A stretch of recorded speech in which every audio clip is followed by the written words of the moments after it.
Let's focus on the other breaking news last night and the quarterback situation with America's team. We know Tony Romo is sidelined for about 7 games at least, so it's Brandon Weeden who will get the nod. And then yesterday, the Cowboys added another signal caller to the mix, acquiring Matt Cassel from the Bills, who was beat out by Tyrod Taylor. Here's Jerry Jones on the situation. He's a thing of beauty on throwing a football. His passing motion or his arm is, frankly, you won't see a more gifted passer. And power, accuracy, the entire aspect of it. Okay, so as I was just saying earlier, Brandon Weeden's there. Now they bring in Matt Cassel, who was acquired from the Bills. Tyrod Taylor took the job. Originally, he was with the Vikings prior. Skip, that's the backstory.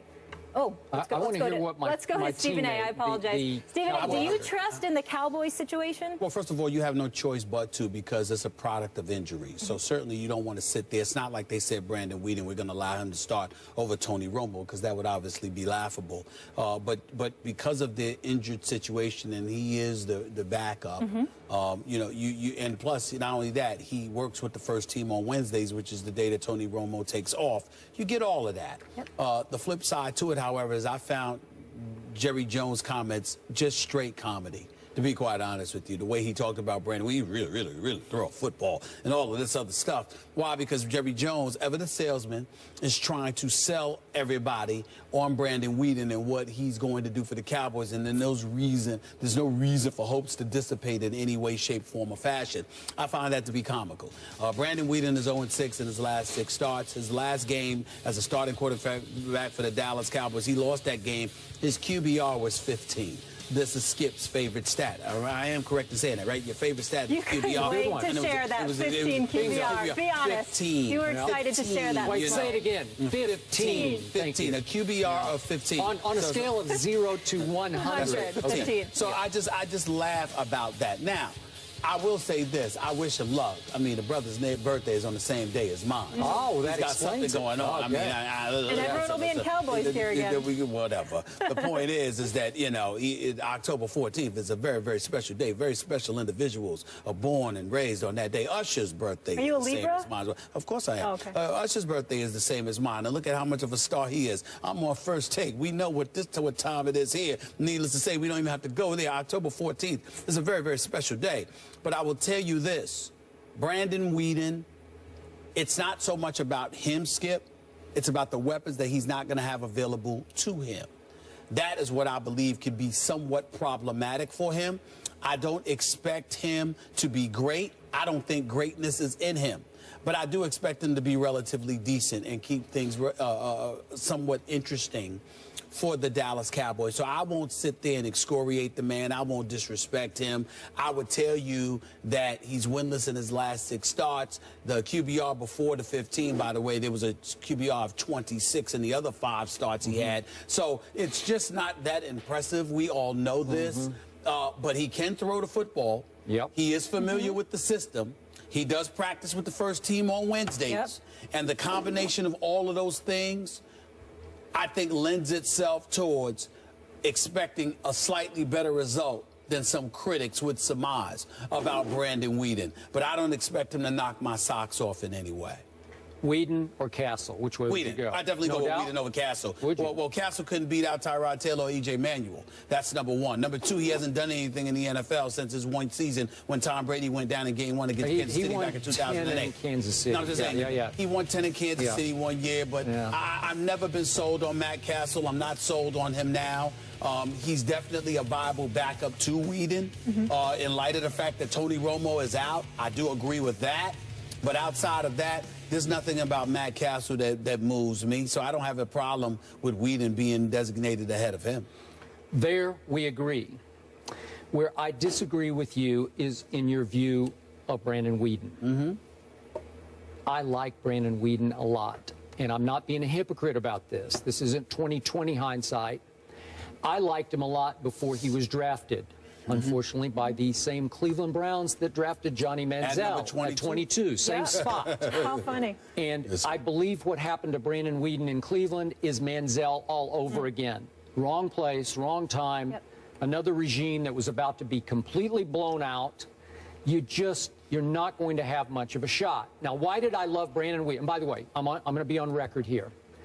I believe Brandon Weeden is good enough and now comfortable enough in a system that he's been in finally for 2 years under Scott Linehan.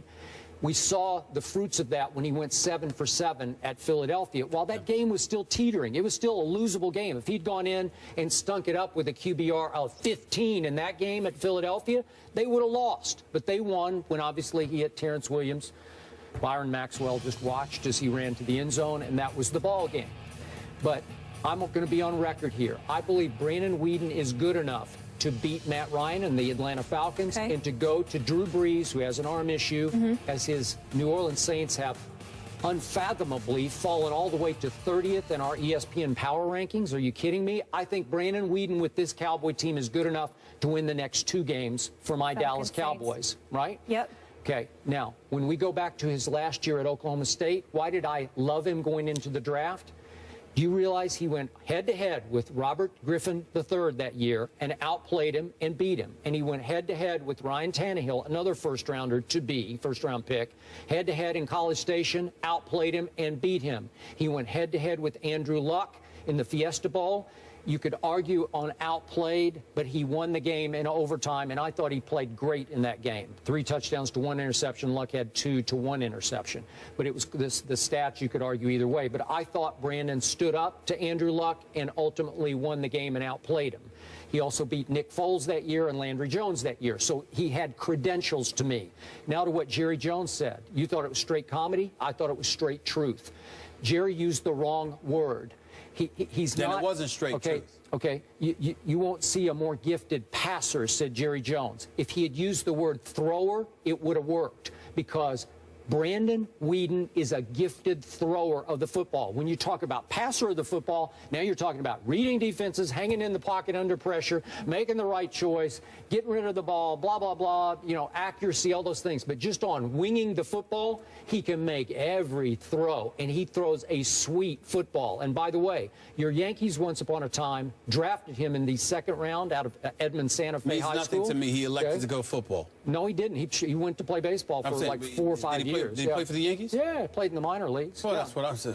Okay. Well, you tried. They picked him. They made him a bonus, let me tell you something. Right-handed pitcher. I don't know one single individual in the Yankees minor league system. When you ain't a Yankee until you make it up to the majors. But at one point, they thought he was good enough. Again. Yeah. Okay, I don't count minor leaguers as a Yankee. Yeah. Let's be clear about that. That's number 1. Yeah. And number 2, Skip Bayless, let's also be clear about something here. You are a bit hypocritical. Allow me to explain to you why that is. You better be good here. Because you said it's not revisionist history. You were a supporter of Brandon Weeden coming out of college. Here's why you're hypocritical. Because with everybody else, QBR means everything to you. Why wouldn't it mean that much with Brandon Weeden? Now, I understand your explanations, but that reeks of hypocrisy, because when I see a guy with 5 starts in 2013 with a QBR that's at 24, I was wrong, I said 26, it was 24. Okay, the QBR is 24, all right? And then you follow that up with the following year with a QBR of 15, and Skip Bayless religiously lives by. I have been up here, literally on many occasions, pointing to my computer. I have been up here pointing to quarterback rating, and you have repeatedly said means nothing to me. I'm all about QBR. Am I right about that, Molly? QBR is his favorite stat. No. When I ask you a question, my dear, a yes or no will suffice. Is it not true that Skip Bayless has shoved aside quarterback ratings in favor of QBR? Yes or no, Molly? Oh my goodness! You're unbelievable. You two. Let me answer. Yes. QBR. Yes. QBR. Unbelievable. And your point is what? Molly. And your point is what? My point is, if QBR means everything with everybody else, why is it that it does not? Hold on. You brought up QBR when it came to Tim Tebow in the 4th quarter against Aaron Rodgers. How are you going to ignore QBR when it comes to Brandon Weeden? You know what? How? I don't have time to do this right now, but if I did look up his 4th quarter QBR in Cleveland and those rookie year starts I think you would be very impressed with it. I'm just because There's a good story in USA Today. I read from it. His current I read coordinator, it. I read it. It's Mark right here. Whipple Yeah. was his coordinator that year. Mark He's now the head coach at UMass. Mark okay? Whipple. Okay. Whipple. Repeat that last name. Mark Whipple. I never heard of him, but go ahead. Go ahead. He raves about what Brandon did that year with obviously a bad football team. And he threw late passes that were dropped against Indianapolis, against Baltimore, and he took Dallas all the way to overtime at Dallas. He had some big games. He threw for 322 at Cincinnati, 364 at the Raiders. He could wing the football for a bad football team. No disrespect to Whipple. What is that? What his name is? Yeah. Whipple. Yeah. Okay. No disrespect to Whipple. Where's Whipple at right now? He's the head coach at UMass. UMass. NFL. UMass. Come on now. I don't want to hear that because, listen, here's my thing. And it's not to disrespect Whipple. I'm sure that he's a good man, and I'm sure that he's going to be a good coach. Here's my issue. I don't take those quotes seriously because if Brandon Weeden stunk up the joint, would there be an article in USA Today of Coach Whipple talking about how he stunk? No. You just want to say something when it's something complimentary to say, or you want to sit there and pump him up. The fact remains is that most of us who have seen Brandon Weeden understand that he is a backup for a reason. And so because of that, all I'm saying is, look, he's surrounded by some good dudes who can play, who are tried and proven, especially if Jason Witten is out there. That's going to be a huge help to him this weekend. But in the end, a quarterback rating of 24 in his 5 starts in 2013 and 15 in his lone start last year with an 0-6 record in his last 6 starts as a quarterback, all right, does not bode well for your guy. Okay. These are facts. Okay, here's my fact. Okay. He came in for Tony Romo in relief, made 4 out of 6 throws for 69 yards against Washington. Remember when Romo hurt his back? Yeah. Then the next week he had to start against Todd Bowles' defense at Jerry World. Arizona was on a roll, especially defensively, at 6-1 at that point. They threw, as you would say, the kitchen sink at Brandon Weeden. He did not handle it well. He stunk it up. For reasons I cannot explain, he never clicked with Dez. They couldn't get on the same page. Well, guess what? Dez isn't there anymore. So let me get this straight. You're saying he couldn't click with Dez. So the fact that Dez Bryant, who you have proclaimed to be the best wide receiver in all of football, is not there, that's going to be a good thing for Brandon Weeden? You're unbelievable. Well, I mean, hey, you're the best. I concede that you're the best. You just said that. No. You just looked on national television and said the best wide receiver in football who is gone because of a broken foot is a good thing for the backup quarterback for the Dallas Cowboys. So in other words, you know why? So in other words, let me educate you about football, the game you have you struggle to grasp. All right, no problem. Okay? No problem. You can take those shots. It's all right. I'm here. Arizona, and you get Dez-centric, and you say, I got to get it to him. I got to get it to him. Wait, is he there? Is he there? Is he there? And you start forcing passes to him that get intercepted. That's a bad thing. Hold on, wait a minute. But if you start spreading the ball around. Who can't comprehend that? But here's the reality, Skip Bayless. If Dez Bryant is the best and Brandon Weeden has the skill sets and, more importantly, the IQ and the acumen you proclaim he has. I'm sorry. You can't figure out that they ain't got nothing to do with reps. You just finished saying last year he wasn't getting any reps. You just finished saying from a mental perspective you feel compelled to try and get to Dez Bryant. He doesn't have the intelligence, the intestinal wherewithal to sit there and say, well, you know what? I may not need to be so transparent and obvious in targeting this one receiver. I might need to get it to the open man. You trying to tell me he doesn't have the intelligence to figure that out? And you're confident in him as a quarterback of the Dallas Cowboys? 7 for 7 against the Eagles you picked to win the division. Eagles team that doesn't seem to be a team who I would not be surprised. Don't look at me. Hold on, wait a minute. Well, look, don't look at me when you're talking about the Redskins. They weren't much of a defense, according to you at the time, that he went up against them. All right? But they were killing Tony Romo. We have to take a break. But we're going to continue with the Cowboys when we come back. And one thing I want to know from both of you. You don't need to continue with the Cowboys? We do. Why? There's a new receiver coming to town, for Dez Bryant. I want to know how many games they need to win. To do what? To be okay. To win the division? With Brandon Weeden. How many can Brandon pull off, and how many do they need to be okay? I'm already on record. I'm giving him a shot to win the next 2. And that would go a long ways. If you're 4-0, you got a shot. They're going to be out anywhere from 7 to 8 weeks. Tony Romo's going to be probably miss a minimum of 8 games. I'd say Brandon Weeden will probably go 4-4.